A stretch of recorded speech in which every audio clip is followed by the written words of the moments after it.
That was strange. I forgot to add myself to the show. I was sitting here going, why can't I see myself? Well, welcome to the show. This is the Trip. I'm DWTT. Gary to some, Gary to all, actually. But you can call me DWTT or, this is DWTT. But welcome. It is Monday, just before football is back. And as you can see, it's just me right now. I think at least one person will be joining me. I don't know about two, but one will be late. So we'll get started without Tony. Tony's the one that's going to be late, but we'll get into it and start talking about whatever there is to talk about. And we got some. We'll say hi to everybody in the chat. Got some requests. So we'll see how that goes. Oh, look who! Wow! Look who joins me. Well, before we get to the chat, I'll say welcome to one of my friends in the YouTube world. Got Spencer in the house. Spencer, how are you doing? Happy Monday. Doing well. I couldn't find the link for a second, so. Okay, yeah. I was wondering if I should just send it again because I sent it like Friday. Because I created the show on Friday, so yeah. So I was wondering if I should send it again so it doesn't get lost in all the messages. But all right, glad you're here. Tony said it'll be a little late, so we'll be a full house. Got Miss Melina said hello before the show started. I saw she joined. I know she's still in here, but welcome. Some person named DWTT also said hello. Got BS from the Boogie Down in here with us. He's saying let's go till 9:30. We'll see how much we have to talk about, and we'll go from there. Yes, we've got Rosie in the house. Welcome to the show, Rosie. Requests: can I have Boys to Men and Mariah Carey One Sweet Day? I don't know what she means. I have no clue. I don't know what that means. Yeah, hope everybody's well. Yep, same to you. All's well over here. And then saying hello. All right. So I guess English football was kind of back over the weekend. FA Cup quarterfinals. The semifinals are all set now. Got three newcomers and one, and City, basically. I think everybody was kind of hoping City did not make it through, but they played a better second half than they did a first half, and that seemed to be the difference if you watched it. They could have been behind. It could have been an interesting game if I forgot who they played now. Bournemouth had played a similar second half, but in the first half that they had where they kind of dominated. The second half they kind of ran out of steam. Kind of did a watch along with Ryan, and was it Rosie, I think, said they looked tired in the first half with like 5 minutes to go, and by the second half you're like, I think they're tired because they weren't doing anything. They basically were just rolling over and letting City do whatever they wanted, and that all she wrote. I guess the one good thing that came out of it, if you want to call it a good thing, at least if you're a rival, I guess we don't call for injuries, but City does have a little bit of an injury issue. The Terminator has a bum ankle, and he'll be out for a bit. So they said he'll be back in time for maybe the end of the season, definitely for Club World Cup. So I think they might be shutting him down. So that might, I don't know if that will affect them in terms of getting to the Champions League positions that they hold right now. I mean, they've got enough players. If it works, that they'll be good.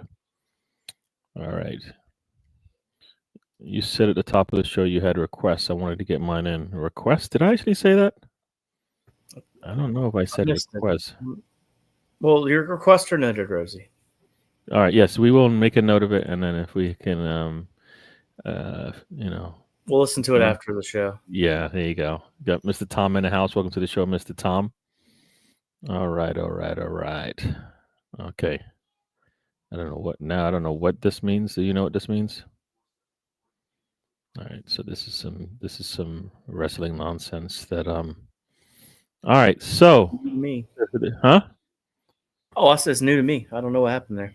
So yeah, so the big news of the weekend, because Arsenal always has the news, always something big happening with Arsenal.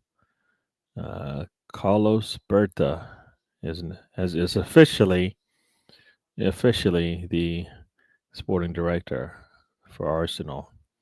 I thought it was interesting. People were like looking at where they took a picture of him signing it, and it wasn't in a similar picture that you've seen any of the players, area where the players usually sign their contracts. Somebody said that probably was an old picture. My understanding is he's been working for a bit, taking meetings and doing all that kind of stuff, and this was Arsenal probably just dragging things out for what, in preparation for the return of English football, and for marketing purposes probably. But my understanding is he's ready to go, and the next day after he said yes or signed his paperwork, supposedly reports come out that Arsenal is really interested in Gukares. Uh, so Carlos Berta, Spencer, what are you hoping to get from him? It's a good question because like it's a two-folded question in my opinion. So I guess stability, maybe, or a little more impression of stability would be the one.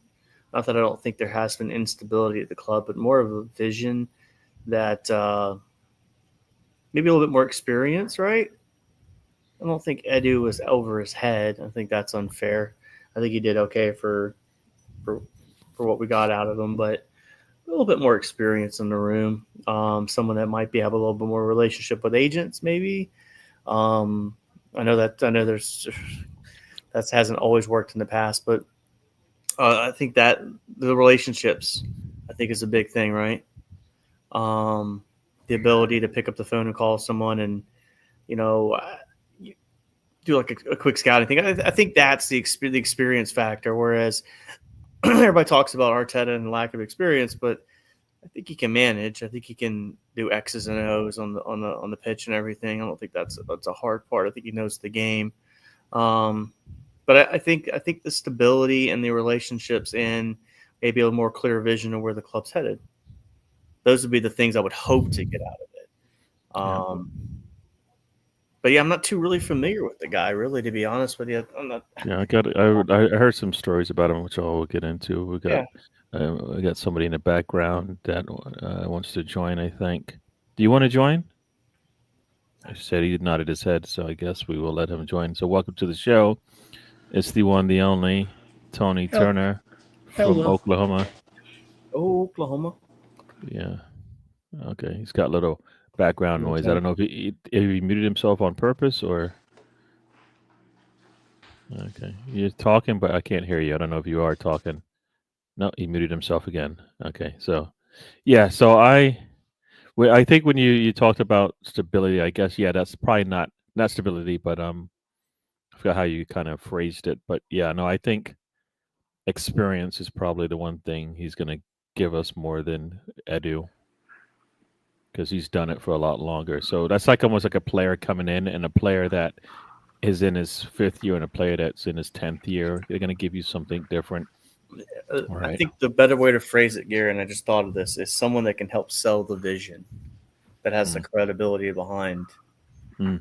that's the better phrase I'm looking for. Yeah, and that's kind of what players we wanted, right? We always want these players, and we said bring in some experience, and it's like, yeah, we can bring in experience. Well, I don't want a player with 10 years experience with no championship experience, meaning they haven't won any of the big trophies, like for their league or Champions League or European or any kind of European pedigree. So this is definitely it in terms of experience and know-how and all of that. But yeah, he should be a welcome person. I think one of the stories that I heard about him was he was doing his regular 9 to 5 job and then got involved with like a, I don't know, a club team or something like that. Not a big club team, but just a, whatever weekend club team kind of thing.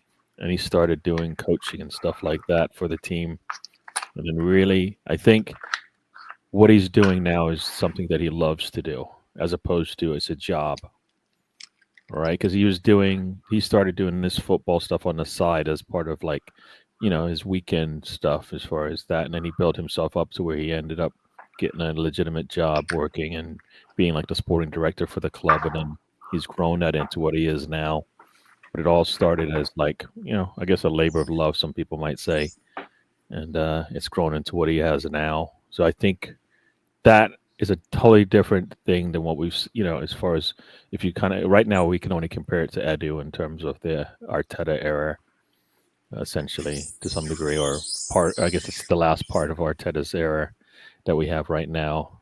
So this guy kind of comes with that love of the game, and then also the experience that he's gained by working for some of the biggest clubs out there, and working probably under one of the most people would probably say one of the tough manager to work for in terms of what he brings. So yeah, yeah. No, I think that's a good thing for us. I think we needed something like that. I think that's what we wanted in the beginning. We wanted something similar to that, I believe, as a manager as well. Right when we were looking at Arteta coming in, most people would say maybe in 5 to 10 years, but right now I would like somebody like that's experienced. And now we've done that with a sporting director, so we'll see how that goes. Tony, how you doing? Uh, Not doing that good, but I'm here. So, All right. You want to talk about Carlos Berta and any thoughts you have on him? I mean, it's a welcome change because it seems like Adu and Arteta started doing the easy, lazy things. Let's go get a star out of Portugal. They struck out about 5 times on that. And I think it was time for change. Still curious what the whole background is of everything. Why the money stopped going out. Why Adu quit basically at the start of the season. So uh, it's definitely curious, but we can figure those things out later. Just worry about moving ahead now. And seems like we're getting okay targets. Some I don't like because I remember I do saying, "Oh, we're gonna get established, well-known players." It's like you don't need to have well-known players. You get Gabriel, Saliba, you got those type players. Didn't know their names. You Yeah, want to but those sell them those are probably for want to sell them for 100 million right now. So but those are risks in terms of like you want to get names in the sense of they're established players, right? yeah, but to That me, if when you're I hear names, well, when I hear names, that's what I believe they mean. Not like go out there and try and get Messi and Ronaldo because they're names. No, you want to go get established names in football in terms of those that will come with good CV, and those and the only players that are going to have these well-known CVs are the ones that have names that everybody knows. yeah, I just wish we would. To me, if they'd do the established players, just buy nothing but players in England because you've seen them play in the Premier League. They're always players that you would want that are on teams that are getting relegated. Then you have Crystal Palace. They have a couple of striker winger that you would like to have. So I think we'd have to do something we haven't and just shop around the league because I mean one of our targets we are Bruno, 72 million or whatever his price is now. Still should have got him for 32. Makes no sense, but we're we're not to be busy because you got Partey going, Jorginho going, you got Kivior that wants to go places, you got uh,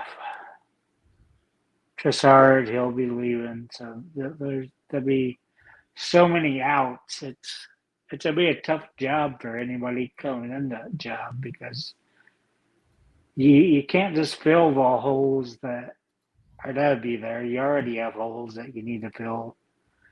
And Gary's 10 players should be 10 to 12 players because we have absolutely no depth.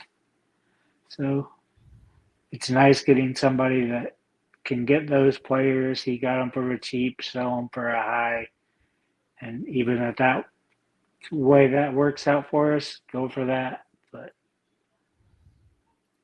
I think he can find the talent we need. I just rather Arteta agrees or not to be the big problem there. Yeah, and this is Spencer, I'll let you tie into this. Yeah, we might be getting players, but who says, who definitely has the who definitely signs off on these players? Is it Berta? Is it Arteta? And if it comes down to it, is it Berta, or is it Arteta in terms of like any kind of discrepancies or not necessarily conflicts, but like difference of opinions as to who to bring in? Yeah. What do you think about Berta's role or what it should be? Asking me or him? You. Okay. Spencer. Said Spencer. That's your name, right? Well, there was a long, intro before it. It's okay. I can ad lib here for you. Listen, you don't have to ad lib. Ad lib means you're just filling in gaps. I don't want you to fill in gaps. Listen, I can waffle with the best of them, but I'll say this much.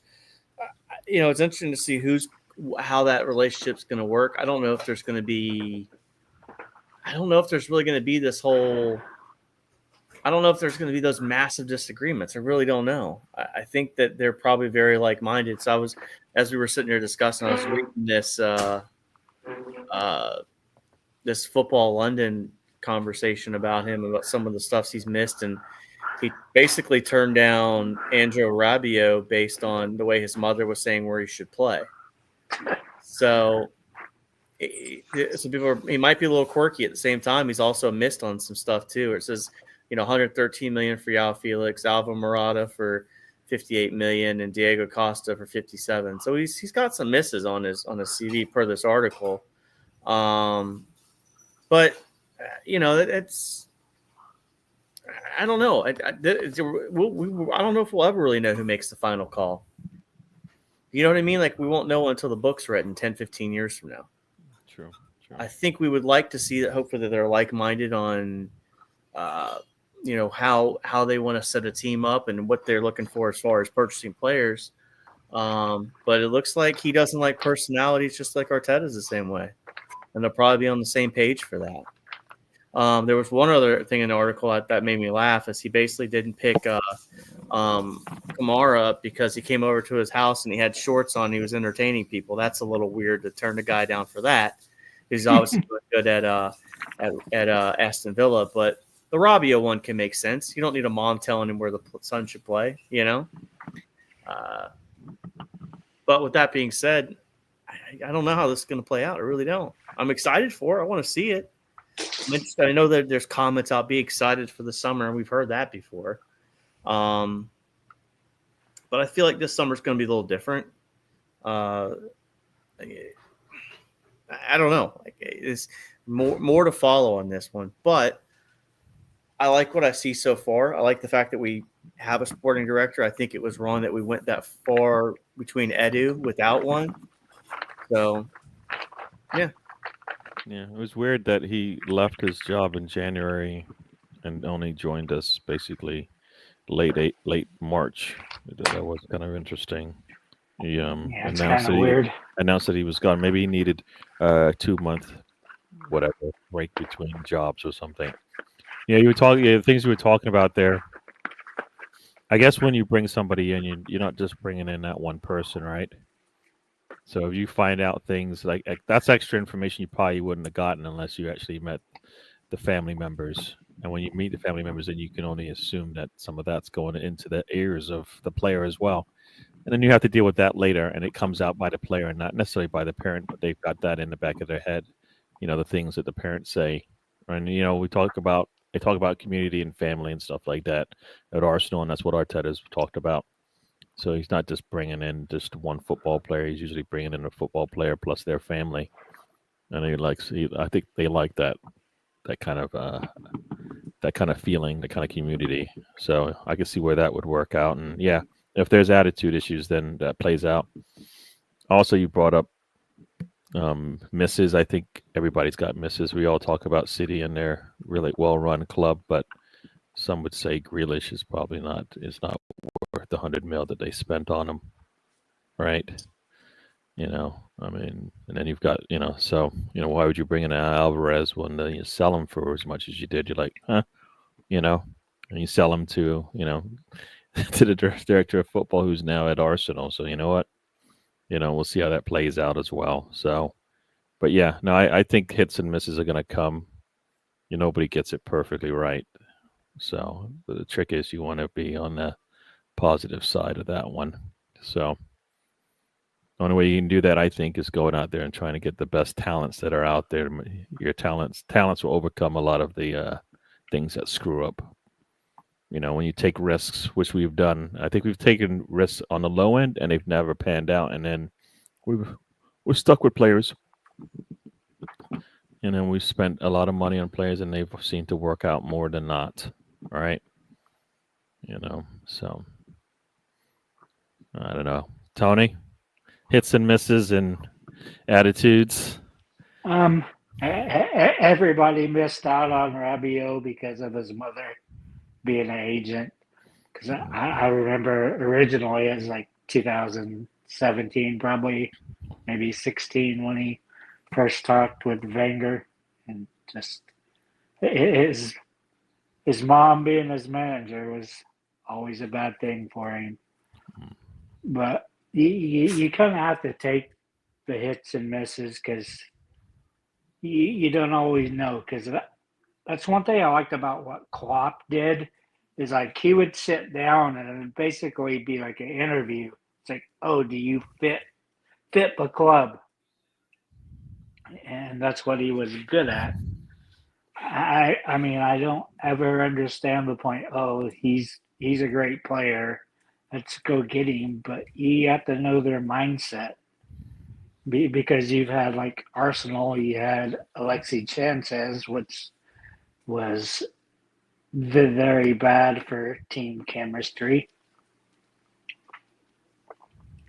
I mean, who gets substituted, goes, takes a shower, and leaves before anybody gets to a dressing room? That's not who you want leading your club. That's why I thought both of them needed to go before we re-sign those players. And we have to see about our own hits and misses. I guess next season we'll figure out if Rice was a hit or miss.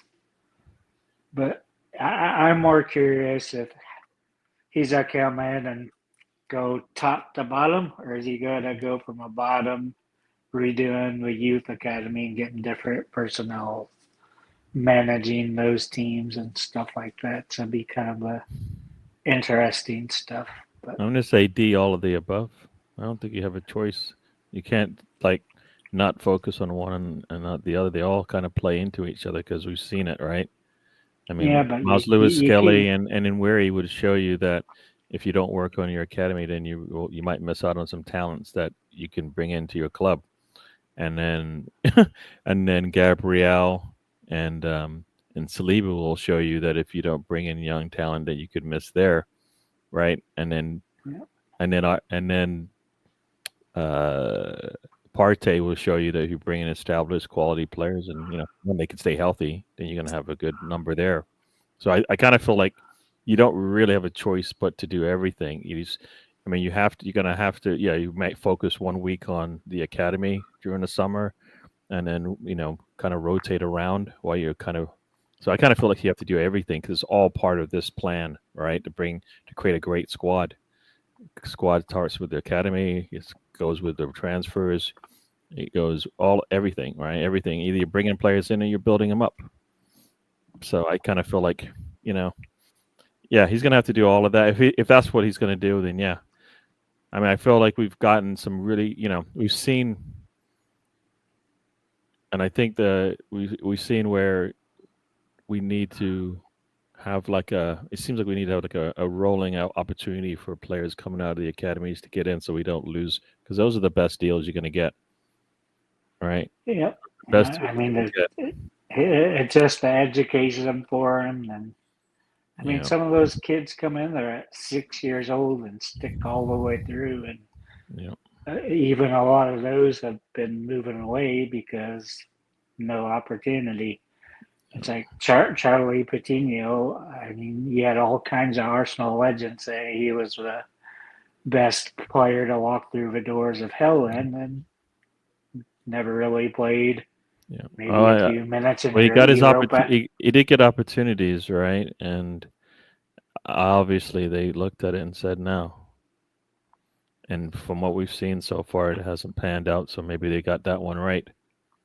Yeah, I mean, you never know. In a couple of years, he might be fine, but that just means they couldn't wait around, and the timing just was wrong for Arsenal. Let me say hi to a couple of people. Got Director John, who just joined us. He says hi to Rosie.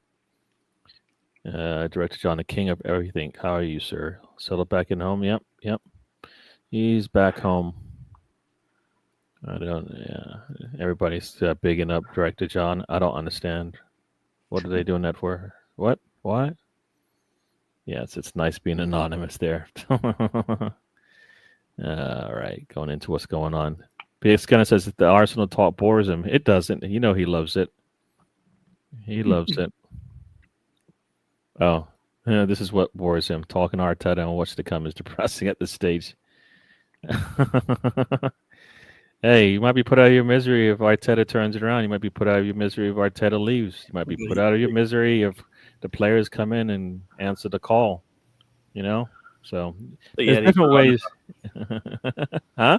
But yet he brought it up. Yeah, he wants to talk Arsenal. He's not kidding us. He's not kidding us.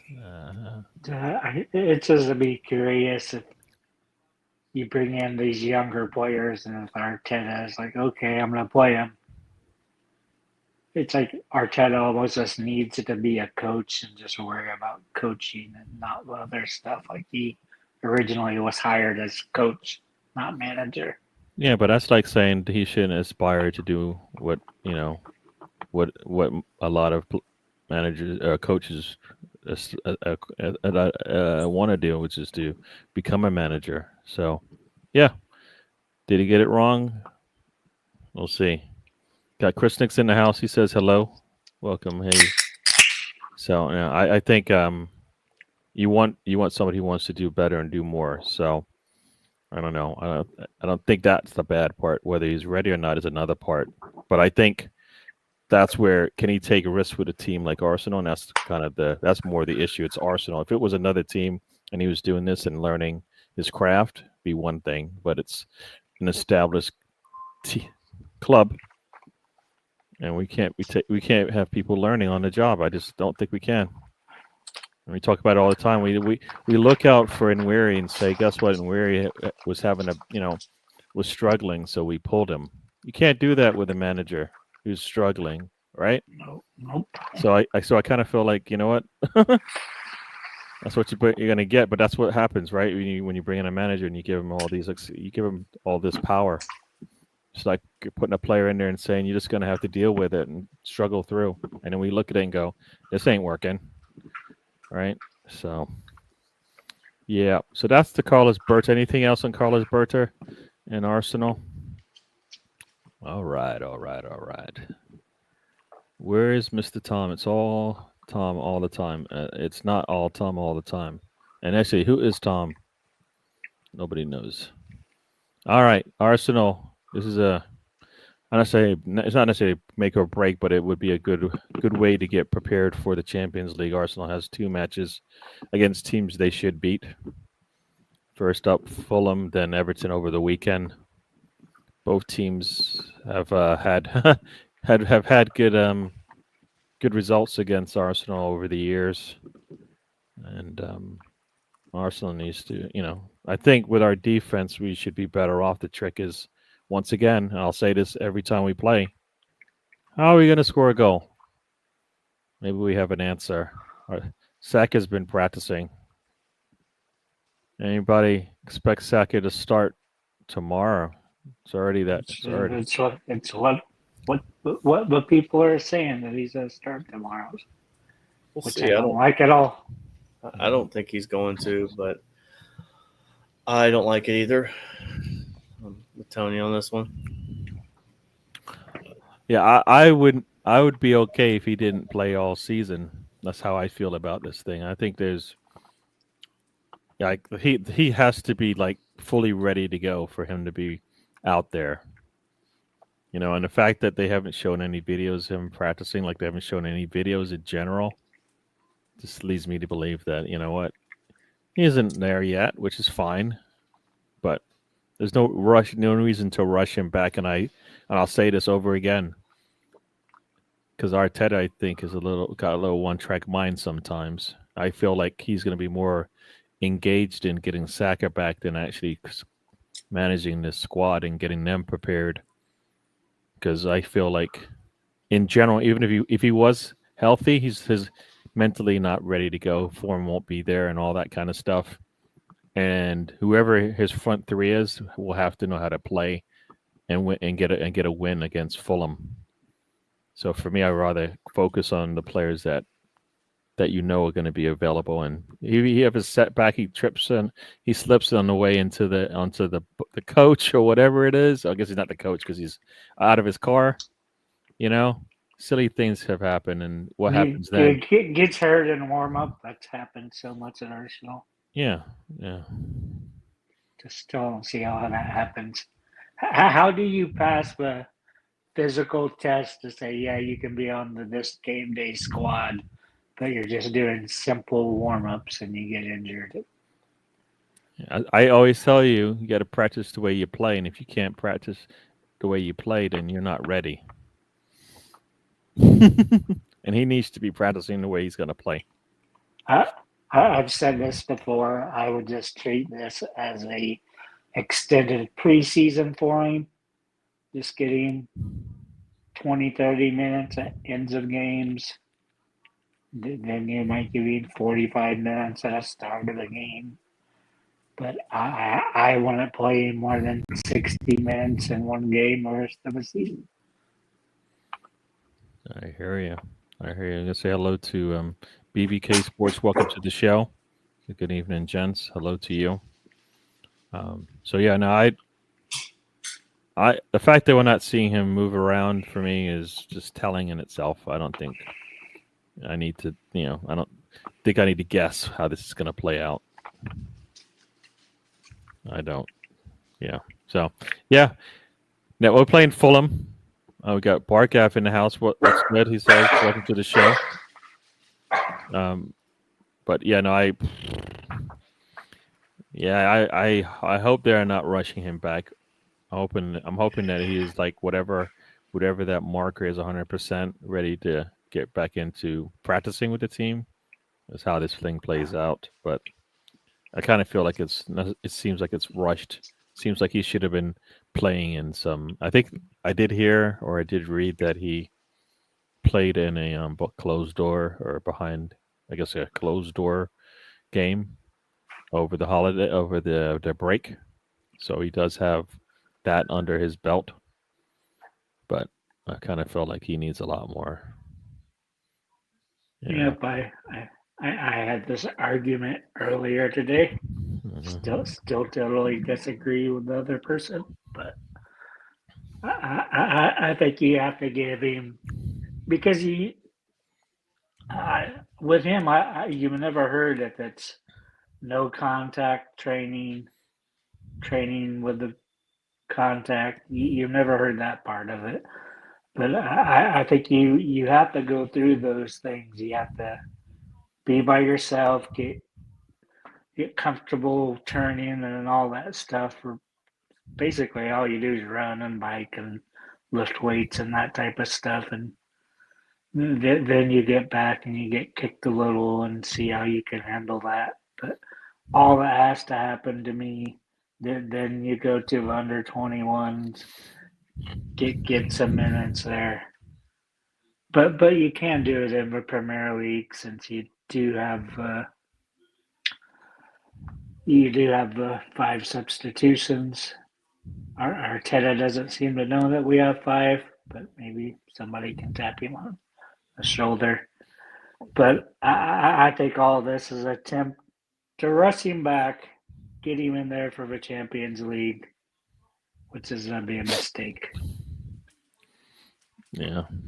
No, I just feel like the first time a defender puts in a slide tackle near him, we'll see if he flinches or not, because that'd be the whole mental side of this whole return. We'll say hi to a couple more people, and then we'll get into a little bit more. We'll talk about. Bates got a question here, so we'll bring that up. But we'll go through how badly will Arsenal get beaten by Fulham. I don't think badly is going to happen. We could lose to them, but badly, I don't think that's going to happen. The one thing we've been good about and been consistent about is our defense. I think that's only going to get better with Ben White getting closer and closer being fully ready. So, considering starting the Mr. Tom network, all nonsense all the time. Well, there you go. Everybody would be like, what's that show where they just show the guy? Is it Mr. Truman or something like that? Truman Show. They just show the guy all the time. That's going to be Mr. Tom. Just nonsense from wake to 24/7. I guess even in his sleep, is talking nonsense. Yeah. Yep. There you go. Am I happy with the Gators back in the Final Four? Yes, I am. I needed some good things on the college front in the big sports, not football. So here we go. We'll take the basketball. And do you watch much college basketball anymore, Gary? I watch the Gators. I don't watch a lot of the other teams like I have in the past. I probably spent a lot more time following Arsenal like stuff, like watching those, but I watch the Gators as much as I can. So I probably have watched half the games this season, probably. So yeah, I've just kind of backtracked since there's so much one and done. So it's like no, I follow my team more, So yeah, like college football, I used to watch like. I don't know. It used to be cool, right, to get up and watch from noon till noon, but I don't do that anymore. noon to midnight.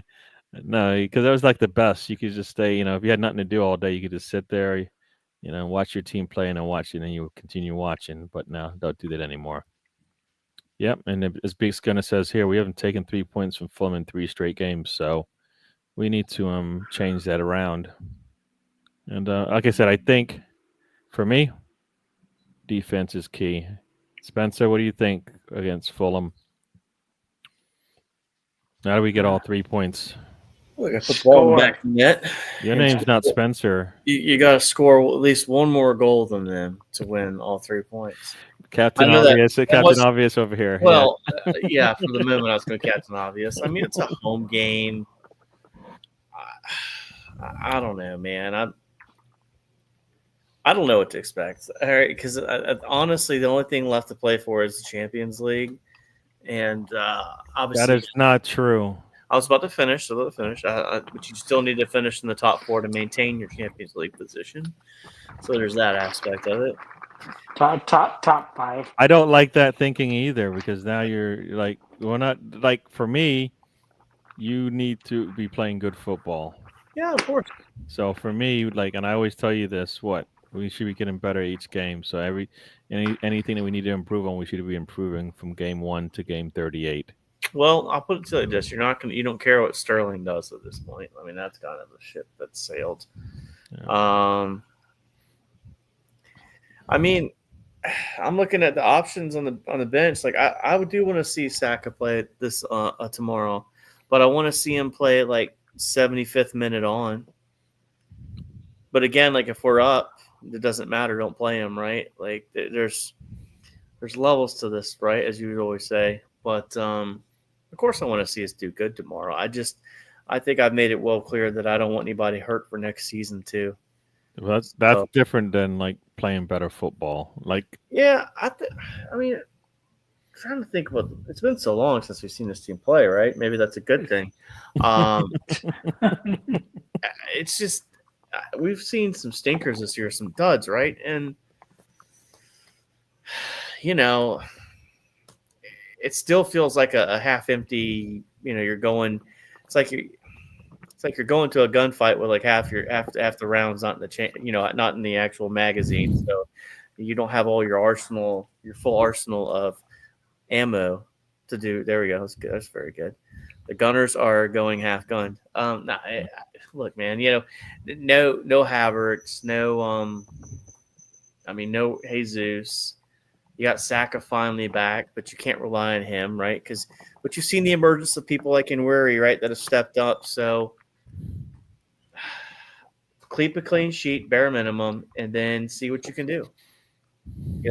People like Odegaard, Rice. Maybe they had good international breaks. So hopefully they can build on that.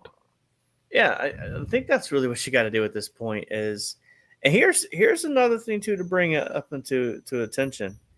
If I'm a player on this team and there's a new sporting director, and I want to make sure that I do what I need to do, especially if you're like a guy like a Zinchenko, right? Who's on the fringe, probably needs to go. Mm-hmm. But show your usefulness to the team. So it's also an audition, right? They always say you're always auditioning for your next job, even in sports, but this one even more with a new sporting director. I think that's the other thing that's not really brought up on this one. No, you're as you said, either the next job or the next man, or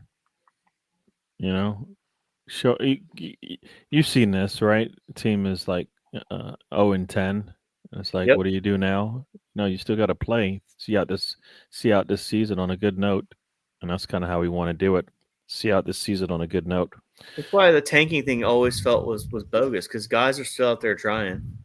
Yeah, because their next paycheck is depending on how they play. And if you were tanking anyway, you're liable to get hurt. If you're not giving 100%, you're liable to get hurt.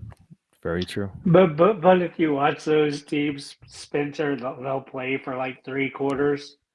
Then that fourth quarter, they just don't do hardly anything because that's why you put on different players who have something to lose if they don't perform out there.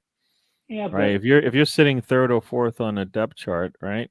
If you're sitting at the end of the bench and you get an opportunity to go on the pitch, are you going to go out there and not perform just because? Guess what? The season's over. No, you're performing because you don't know. They might let you go, right? Like Zinchenko, he might be leaving anyways, but if he doesn't go out there and perform like he has, like he went out there and scored a goal that we're like, why hasn't Erdegaard done that for us, right? And you're like, well, he's got it in him, so and somebody else is looking at that going, well, he's got that in him. So I kind of feel like, if you like, I say, DWTT, don't waste a trip. Every time you step on that pitch, you can't be wasting that opportunity. You don't know what's going to come out of it, especially now. This is the time when you want to go out there and you want to perform because it does look like there's nothing to play for, but there is. There's always something to play for, and it might be your next paycheck. It might be your next team. It might be your career. I think that's where Arsenal always screws up. I think in world football, your attitude always should be win now. You don't have time for projects. You got to go out there, get what fits with your style, and move on. And with Zinchenko, how can he audition if he's not played where he's good at, which is a midfield, which he plays there for Ukraine. So he's able to do it.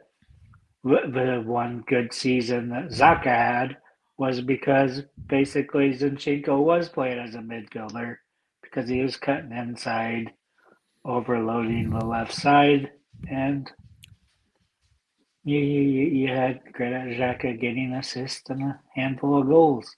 We went to another team with a totally different structure, and he still continued. So I don't think it was only just Zinchenko that made a difference there. So Yeah. I only single-handedly got But this check-in lead for let's like 5 well, straight went off years. on a little bit of a tangent there. As far as Fulham, what are your thoughts on Fulham?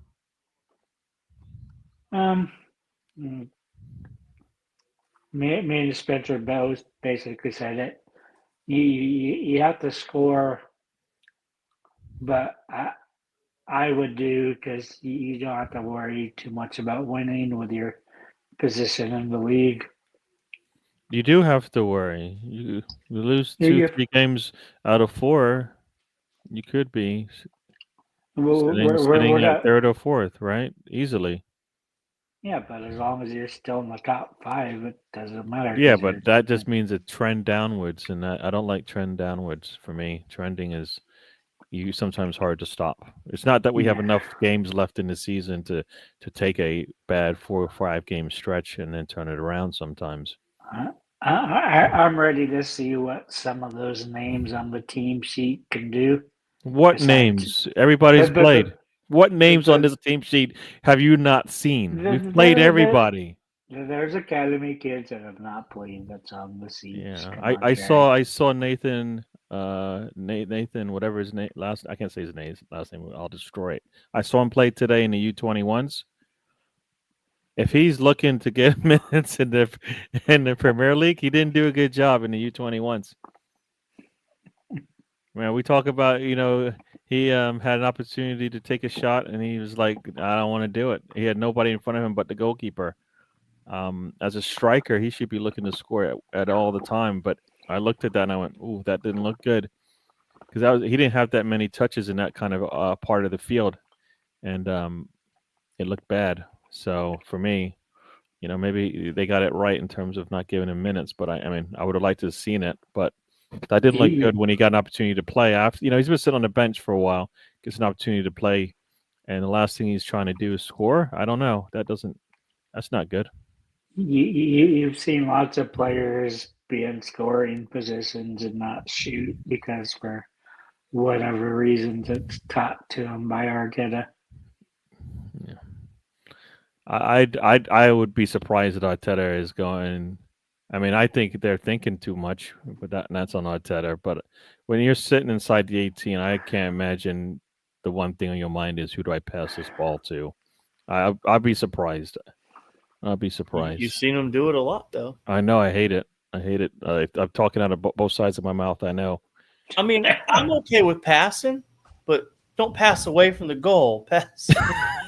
I mean, like I've seen Odegaard, and I'm not dogging it because I understand what we're trying to do, but just take a shot, maybe a pinball, maybe it goes in. I don't like those 30-yard passes backwards to reset. To me, it's like you Yeah, should try to attack. you turn the ball over on the offensive side of the pitch, and then you have to reset. No, you should be looking to move the ball up the pitch, taking That's what advantage of I the know. fact that you have a shorter field to play with. Maybe you catch them out. You get them on. You get a little bit of pace running at them. They slip. Who knows? Never take that. As Bargev says, their negative gooners are not happy with Saka being back. Yeah, I don't. I sometimes don't get that. Right. Your best player is coming back. Oh, it could be bad. I mean, the only reason why it's going to be bad is if he came back too soon, and that's always going to be a risk. So Yeah, I mean, yeah. that's the risk. I mean, I don't know why I don't watch them, so I couldn't even tell you what their position is on that. So I don't even know they exist. Yeah, Miss Molina says 3-1 win to Arsenal. I'll take that. Yeah, I'll take that. I want to ask Melina who's her 3 goal scorers. I just want to know out of curiosity because I just I went from all 3 aspects of the of scoring. So one from the defense, a header from because Gabriel hasn't scored a header in a while. So how about that? All right, it'd be nice to get a free kick, but I'm reaching with that one. Open field play goal, yes. All right. We should be able to get one of those. Penalty kick, I'll take that. I'll take the penalty kick. All right, that's it. Yeah, so that's 3 out of 4 opportunities there that we could probably score from. I was thinking 2 own goals. Well, you got to, yeah, and then those are just shots, right? We saw that from the women's game. I don't know if you saw the women's game. They scored 4 goals, and 2 of them they just put on target and went off the 2 defenders in. Same defender scored twice. Defender had a brace for the wrong team, but there you go. So yeah. Miss Melina, Queen of Arsenal and YouTube, there says Rosie. Yeah, Director John's waiting for them to show up on the stoop. There you go. Zinchenko is shown to be competent and good midfielder. He's no damn defender. That is very true. That is very true. He's not a defender. And what do we got here? Oh, we got Godfrey in the house. Welcome to the show, Godfrey. Thanks for joining us. I chatted with him on another show a while back, but thanks for joining us. Yeah, she wore a yellow ribbon. Welcome to the show as well. To speak up by Gav. Yeah. So here's the goal scorers. Got Gabriel with a header. Got Ethan because guess what? That's all he does, right? And then a defensive score from MLS. So there you go. I forgot about this defender scoring goals because that's what we do as well. Yeah. Our defenders look better than our attackers in a lot of scoring opportunities that they've scored in the last couple months. That's a realistic score, those 3. I mean, Gabriel header. I mean, yeah, I like that. Now, if you can get that, if Ethan can start, knocking in goals for us. I mean, this goes back to the whole academy discussion from earlier and the sporting director and talking about building everything up from the bottom up and how important it is. And I think honestly, all 3 of us agree that needs probably the biggest. Yeah, that's probably one of the bigger things. I would like to have us develop a system kind of like a Brighton where you find the young talent. You don't have to go spend a lot of money. Not playing money ball per se. Spending money when you need to, but if you can get your academy, pumping out guys, you don't have to go drop $20 million on this player. You already have him here, and then you can go drop your 150 on an Isak. Yep. Because you've already gotten 3 other widgets taken care of, and yep. And then hey, I'm going to go buy this nice Ferrari over here, whoever it is, Oceanman, whoever, pick a name, but you can spend money in areas you want to spend it on, not. Well, hey, we got Mikel Merino, and I'm not dogging Merino. I'm just using it as an example, but what MLS or whoever could take that position instead of Merino, and you're not spending that $50 million on Merino. Yeah. And that's just. I feel MLS has shown that he definitely has a spot on the team. Right. I think in where he should have a spot in this team. I think they both have potentially earned 2 different spots. Yeah. I think you could look at Ethan and say, hey, you can play a 10 role for us, probably an 8. You could probably play on the wing. Look at MLS. You could play in the midfield. You could play the 6. You could play left back for us. That's 2 positions for 2 academy kids that if you sat down and put an 11 together, you could make there would be an argument where they would go on that lineup card. And you'd be kind of wrong to say, hey, I want MLS as my 6. If you want MLS as your left back, you're not wrong on either argument. And that's really ideally what you want to look for. So yeah, carry on. I'll shut up. But there are good. There is as that's the highlight of the season. Ethan and MLS. Yep. No, I think it is. I mean, I still like. I don't like the idea that Ethan is a backup to Saka. I don't like that idea. I like the idea. I'd rather him be a backup. I believe he's more. I mean, I like to see him as a 10. See him get that experience as well to see if he actually is a legitimate backup to Erdogan or whoever plays the true 10 in the team. Because I feel like. I mean, I like what Ethan brings to the squad. I can only imagine if he's in the middle of the pitch, what he would do as well if he felt comfortable there. Because it would look totally different than what we're seeing from Erdogan. I know they would play different roles, but I think we want Erdogan to get pushed up the pitch anyways. I think he sits back too far and plays too much defensive responsibilities. And organization and all of that I feel like takes away from what I thought was his better skill, which was getting us involved in maybe scoring goals. That's what I thought. He was more of a creator, and supposedly he has the footwork for it. He has the you see him make all these moves that give himself open. He's supposedly one of our better creators. So why don't we give him more opportunities to create? All right. Because that's not in Arteta's plans. Usually the correct answer to go with. Well, that's where maybe Carlos Berta can kind of get that, because I feel like whatever role Erdegaard is playing in terms of like sitting back as deep as he does could be done by somebody else who can probably do it better in terms of like, and then have the defensive nous to get things done there, and then allow our attackers to handle more of the attack. Right? We always talk about how much our attackers have to come back and support, but guess what? They had a better midfield. They probably wouldn't have to do that, right? If we had a better midfield, they probably wouldn't have to support the midfield in defensive responsibilities, right?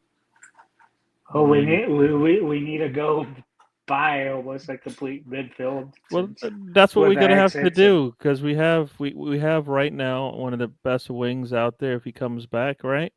Hopefully we go out there and we buy a striker, right? And we hopefully buy a striker that comes with a lot of credentials, right? And suppose you're going to maybe even get that left wing that some of us want. All right, if you do that, and Zubamendi is one of the key players coming back with an Erdegaard, then it's just a matter of who plays that other position.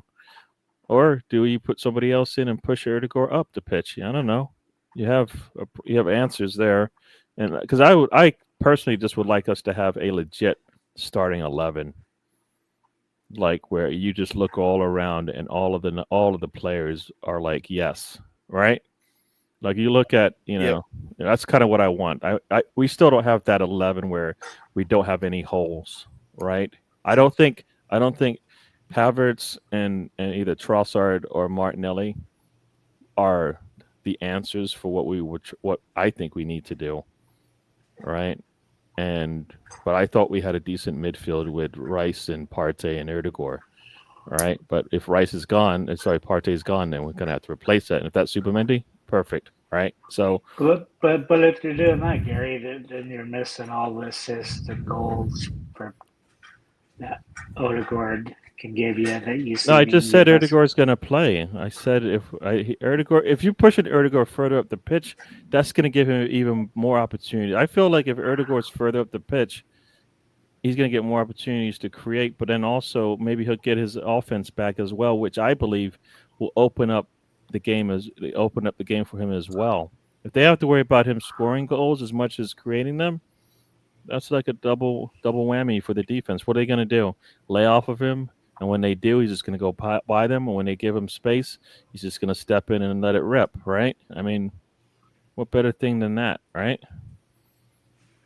I think you just have to change. You have to change the formation. Then you have to change your tactics. You can't keep attacking with fullbacks all the time and.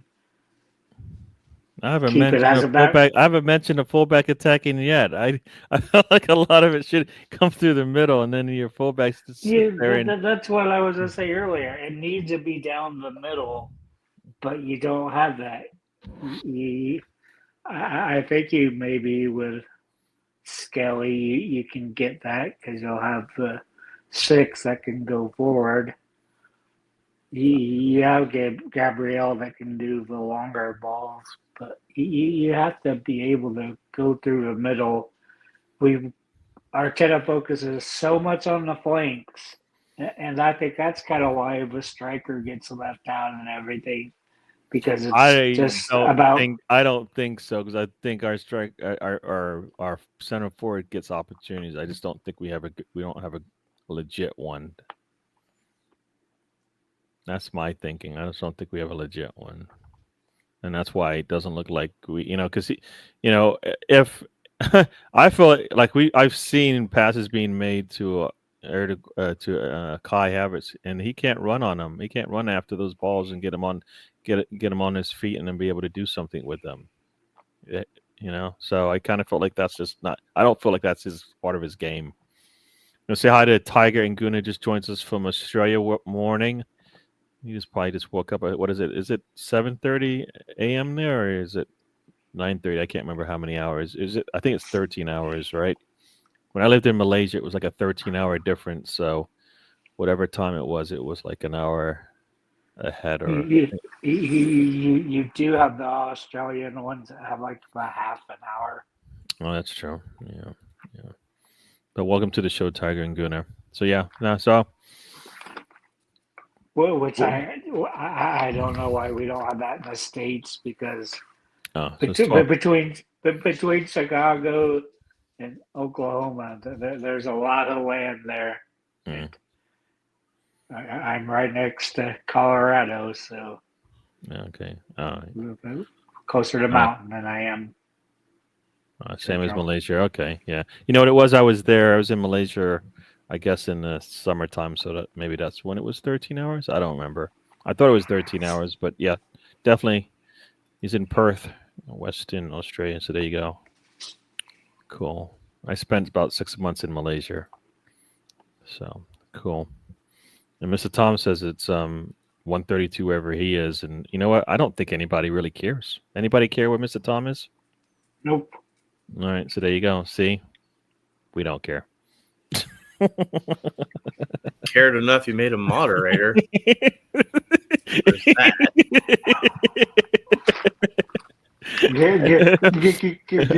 Gary, what substance were you on when you made that choice?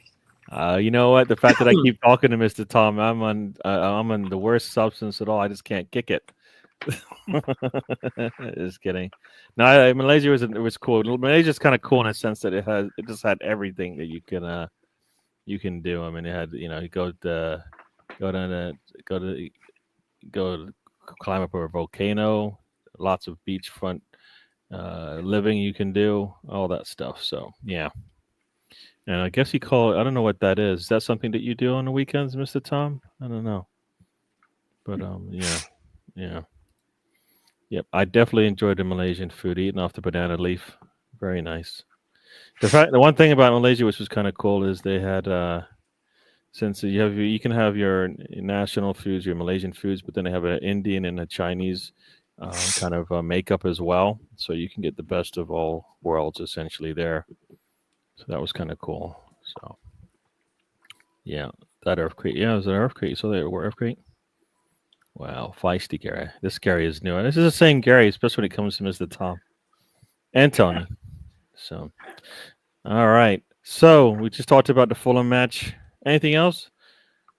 Anything else? No, but we just need to beat Fulham. Need to beat Fulham, and then we're going to play Everton, and we need to redeem ourselves against Everton. 0-0 draw against Everton. I kind of feel like no. No, that can't happen again.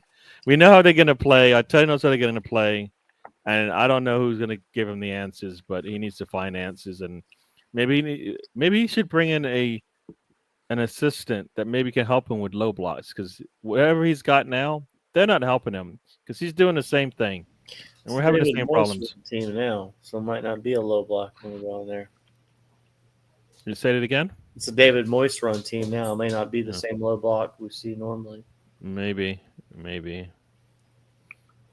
it's weird how Everton used to be an automatic win for us. And I think it was within Arteta's first 2 years. They got more points against us the entire time he played at Everton. Yeah. Well, that was our problem, right? Play good against the big boys and then struggle against the not so big boys.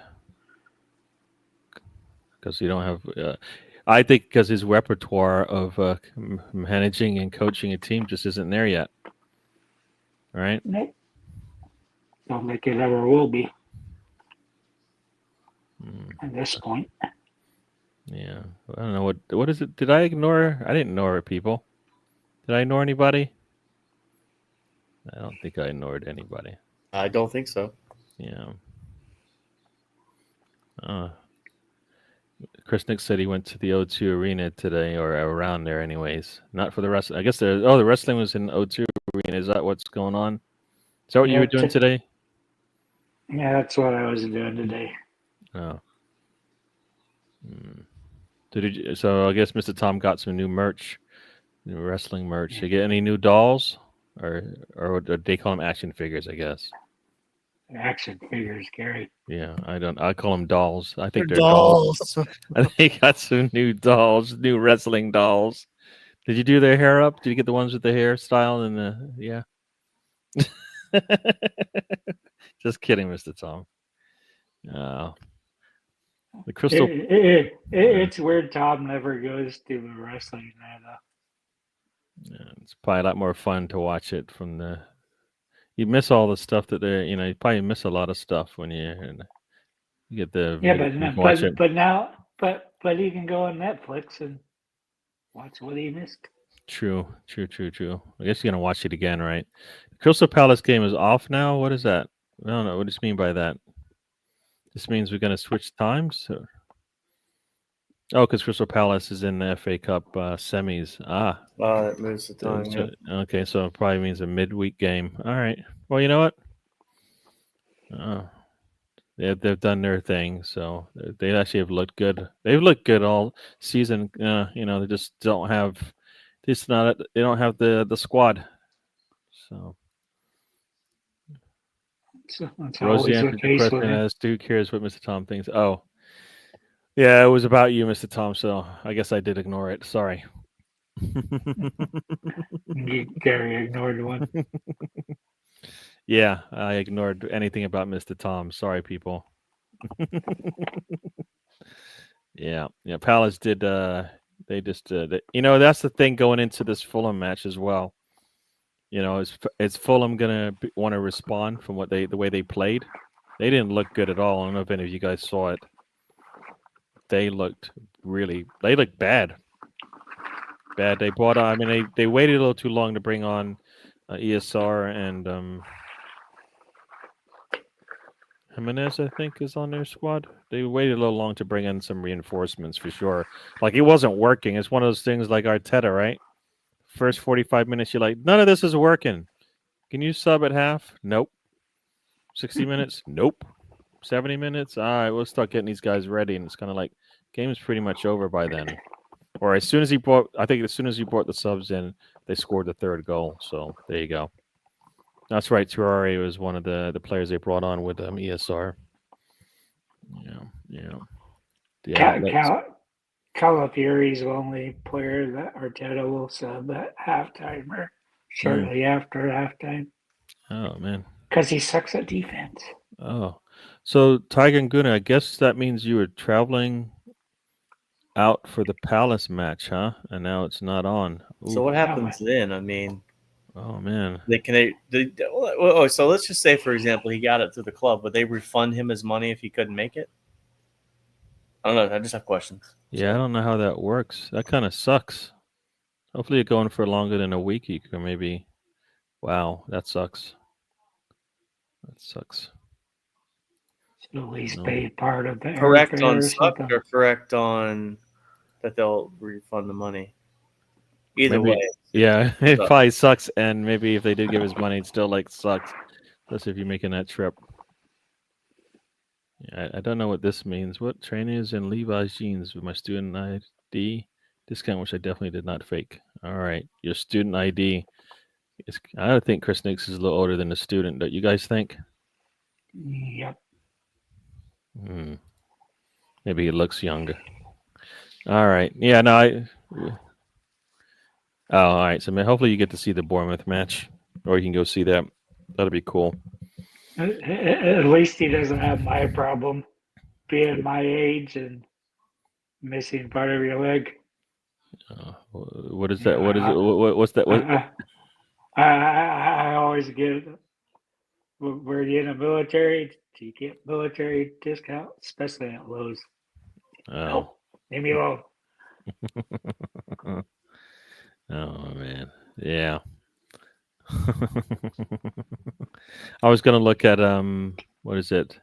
My bookmarks, because I always feel like sometimes we can So, did you see? If you need cash, right? If you're hard strapped, for cash. Uh-oh. You can do what Chelsea did. You see what they did? So What do they do now? whenever they what is it? They sold hotels, I guess, like whatever they did a while back, right? Mm-hmm. Now they have sold their women's team to their subsidiaries, and the women's team supposedly is worth 200 mil. Now we're talking about women's teams that are, I don't know, they're still new, still like they're having this, this is a new thing, WSL, I believe. But you know what it's done? It's helped them avoid PSR. There's no way it was worth 200 million. So some people are like, it's worth 20 mil. That's what I was going for. Or some people, I mean, that's they a are few mil. probably. I don't like I said. I don't really follow it that closely. As far as English football, they are tops, but they're Yeah. nowhere near like Leon or Barcelona If this was EAFC and you'd have made that deal, you'd have automatically been fired for purchasing that. The board has lost confidence. Yeah. And I'm not joking. Women's sports. I have two wonderful women in my life. It's just the value of it, and it's more what Chelsea as a club is doing than it is the women's sport that we're talking about as far as like bringing it up, right? Don't worry, there'll be charges against Chelsea 15 years from now. They'll be like, well, Chelsea, remember when they sold the women's team for 200 million? Now they're on. We'll call them 50 charge FC or something. Yeah. Them in Barcelona, but Spain's never to investigate Barcelona. Yeah. Their revenue, I guess the revenue dropped 70 mil, but because of all this, they're okay. Had an operating loss of 170 mil, and then they sold the women's team, which kind of helped them. That's weird, I guess. Yeah. The Premier League is like, so this is once again like a little too late to the party, right? Premier League 20 clubs are going to have decided against closing a loophole that allows clubs to register income from selling assets to sister companies. So basically, they're saying, yeah, you can just move money around, right? So it sounds like, you know what? It's already been done, so let's not even bother. So cities already got in trouble with that before when they first had. Yeah. But they might be in breach of UEFA's financial rules. So Well, I mean, I guess if you're just trying to, I don't know, avoid trouble, it's kind of like the Leicester situation where they were technically in trouble with the FA. Or like if they went up, the Premier League would punish them. Or like there was this weird cheating between both levels, and it's like, who do you really want to get punished by, UEFA or the FA? So I mean, Chelsea's kind of a scummy club. I mean, I guess maybe it is a tool in your arsenal, but there's no way it's worth 200 million, man. Like, yeah, no, I see. For me, then, if it's not worth, then like, what's the league? What are you doing? Okay, so I'll say this: you can value and sell something to somebody anything you want to. Obviously, if there's a person that's willing to purchase it, I could take this coaster and tell Tony this is $60, and Tony's like, you know what?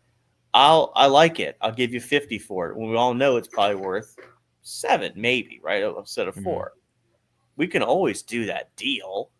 Or if I really like it, I say, here's 80 You bucks. see, yeah. I mean, Chelsea's done that in the past where they bought players and said, "Oh, you guys are at 40. We're not going to pay you 60 million for Cucurella." Yeah. So here's an interesting fact. So the value they sold it for 200 mil, but the value of the club of the Chelsea Women Club is 150 mil supposedly, which would make it the second most expensive valuable team in the world, behind Angel City in the United States. And Angel City, as you know, is probably in LA, so they probably have a lot bigger commercial revenue that they can live off of, and different rules. It could be worth 200. We could be completely tone deaf to this, Gary. Yeah. And like I said, I don't know the inner workings of what the cost of women's sports are. I know what the WNBA does as far as being subsidized by the NBA. That's a different story, but I could be completely wrong on the valuation of things. I don't know. Yeah. But Well, the fact that it- the club is doing it, I would say half of what you said might be true, but half of it, I think, is just them trying to move money around. circumvent Yeah. a PSR rule that a lot of clubs supposedly don't like, and that so it seems like they do like it. So who knows? Who Yeah. knows? Who knows? It's kind of like at the start of the season. Mm. Aston Villa and all those guys were trading around players, saying they're $60, $70 million players, and they weren't. They're Yeah. $20, $30 million players. Yeah. Well, it's no different than, or maybe it is. I don't know. Maybe it's no different than City can sell to Girona. Let's see, RB Leipzig could sell to their farm team Rangers, who could sell to their farm team Leeds United. Yeah. You see what I did there, Tom? He's not here to defend himself, but they can move money around in that way, and I guess Leeds would sell to Salzburg, maybe. I don't know where they fall in the pecking order. Yeah. I'm going to get a text in a minute telling me to do something to myself, but you guys get the point. So yeah. No, I guess I don't like it because it's. I don't like it either. Like if you're gonna have rules, have rules. If you're not gonna have rules, then just say it's a free market. And then, what is the whole point of the 1-1-5? What is the point of going after City then? If you're really not gonna, if you're gonna allow this to happen, like when Liverpool, when Chelsea sold some of their properties the first time, it was like, oh, they found a loophole. They just did it again. Listen here, Gary. I mean, Arsenal could do this. We have a club that we could sell to. Yep. Colorado Rapids. Yeah. You could sit there and say, you know what? I mean, one I thought would have made sense to do that move would have been sell Nicolas Pepe. You couldn't have figured out what to do with him, and you go like, you know what? He's going to be your MLS player. He's going to play in Colorado. It's a nice city, whatever. It would have been a great move for Nicolas Pepe. Yeah. You could have sold him for $20 million and moved money around instead of eating it. I don't know why we don't do that, because you have, I think, in MLS, like the excuse me, you have the 3 star players you can have. Why not move a guy from Arsenal there? It makes complete sense. I think again that's what City got in trouble with. When did they get in trouble? What punishment did they get? Have they gotten a punishment? Have you that hurt Liverpool? I'm sorry, that hurt City. This was like 6 to 8 years ago, Gary. Did they get punished for it? Was the question. Yes, I think it was a transfer ban. You can still buy players, but you can't have them play for you. That makes a lot of sense. Yeah. I still think you could move players to Colorado Rapids without really breaking any rules. You just can't overvaluate the player, right? Because if I'm eating a contract of Nicolas Pepe, let's say for example, and let's say I could sell him to Colorado for $10 million. At that time of his career leaving, I think that would have been a realistic transfer fee for him, right? Because he had devaluated so much. But then you lose. I don't know. I do like the fact that the Cronkies are a little up and up on things with that. But if the system's there and no one's going to get punished for it. I hear you, but the man has done not necessarily dirty things, but he's done like things where you went, that wasn't cool. You talking about the Cronkies? Yeah. Oh, yeah. When it comes to real estate, the guy is a creep, right? Essentially. Yeah, for sure. So with it not, and these aren't like, these sound like these are the rules, so you can do that. So why wouldn't he do it with Arsenal to get a leg up on the situation? Yeah. So it kind of seems weird that he does it in other situations, but not here. I agree. I think that was going to be the premise of my point. I like the fact that we don't do it, but if no one's going to get held accountable for it, then do it, right? That becomes, if there's no consequences for it, utilize the system for you.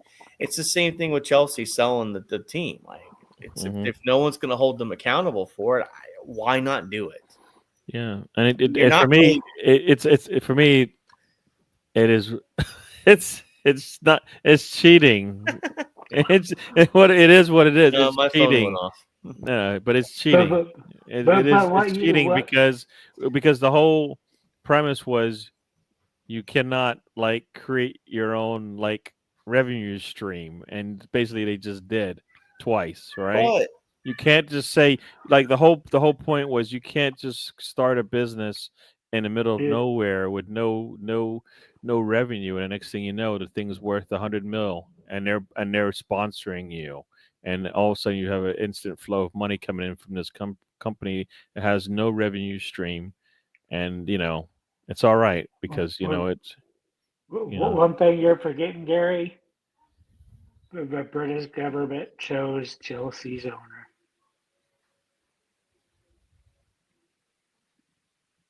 yeah. I know what Tony's saying there. Yeah, So I hear you saying so they can't like double down and say, look, you just we did bring you in, but now you're cheating the system. It's yeah, I get that. It's like you get that early yellow, and then you get another 4 or 5 yellow related fouls before they really give you the second yellow, right? Same thing, Yeah. right? It's kind of that kind of the premise there. Uh, Ty Goon was asking about the Real Madrid players. I have no I have no thought in my head that they're not going to play come a week from Tuesday or Wednesday whenever we play. So though I don't expect anything to happen to them. I think that So was just something to fill the media space during the interlull. That's all I think that was. so what were they? Why were they supposed to get banned, Gary? I never Because they looked made into it. some unprofessional kind of celebrations, I guess, and you know, I guess kind of I don't know necessarily grabbing your crutch, but making movements towards the crutch areas and stuff like that, or neck throat, slit in the throat kind of thing. And Did they supposedly, go McDonough or Rosie? oh, I don't know Which anything was about that, but I don't know. But like, anyways, stuff like that. So not I guess not sportsman-like, right? It's a little sportsmanship. They kind of but. Yes, That sounds super but there's excessive, other and thing. I I'm mean, then very people, bored writers. yeah. So yeah, definitely. You eat, sleep, and drink Pepsi, Tom. I'm starting to regret telling you about that deal. There you go. I don't know what these guys. Oh, I missed the conversation here, but I'll put it up for everybody to see. Mm-mm. Angel City defeated the Seattle Rain this weekend. Strange that I know. I remember that. So there you go. They're going all the way, making it all the way out to Mr. Tom's dungeon. So there you go. Look at this big gunner. It's got family members been drinking for almost how many years? 45 years now. 40 years now. It sounds like of Pepsi. Yeah. No, so I don't understand the married part, but all right. Mm-hmm. I can't drink it anymore, but I like the Pepsi with the real sugar. They finally started selling it again. That's why it sucked when Mexican Coke stopped having sugar in it. They started making it in Mexico and started using the corn syrup. Yeah. You've been a bad boy, Chris Nix, for sure, using a fake ID. Yeah, it's not for me. It's not even the excuses thing. It's just I think that was just a lot of nonsense. It's probably stuff that Mr. Thomas would have brought up, but he doesn't bring up stuff like that. But he brings up worse things in terms of nonsense. So, but yeah, nah. And you know what? It doesn't even matter. They could lose 2-0 to us, and still nobody's going to favor them. I think actually, Arsenal is favored to get something out of the first game, anyways, because the second game is at the Bernabeu. So, I don't think anybody thinks that when we go to the Bernabeu that we're going to have anything to do with a competitive game when we get there. I would feel confident if we had everybody, but we don't, and that's the problem. No, I hear that. Well, I mean, we have our defense, so if we can't lean on that, then yeah, we're in trouble. Oh, I told you my plan is 0-0 them to death and then see in penalties. Yeah. I mean, you can do. I like the 0-0, but like if you just let our defenders attack, we'll probably score. I think if we give them the license, we'll probably score. because of what we've seen so far.